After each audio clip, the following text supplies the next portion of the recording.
They're caught in the web of spin. Oja gets 5, Ashwin gets 4. The Windies bowled out for 182. Harini Rana right outside the Wankhede in the thick of all the action. Harini, the Windies just falling like, haystack there in the wind.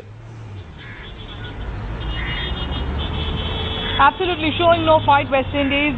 Same as what they put up at the Eden Gardens. They're repeating it at the Wankhede. Indian bowlers, of course, spinners, making a merry out here. The twin spins of India, Ashwin and Oja, striking and doing really well for India, picking up those crucial 9 wickets. Now West Indies, just over 50 overs is what they've batted.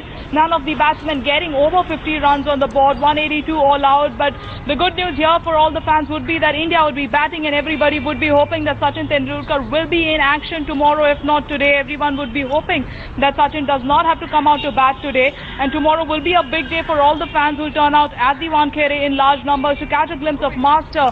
The bad news might be the fact that this match will not last for more 4 or 5 days is what a lot of people would want to believe after the proceedings that have happened in the first 3 hours of play. But the big news coming in at this point of time, Indian bowlers dominating and continue to trouble the Windies, who failed to once again put up a strong fight against India at Wankhede as well this time around.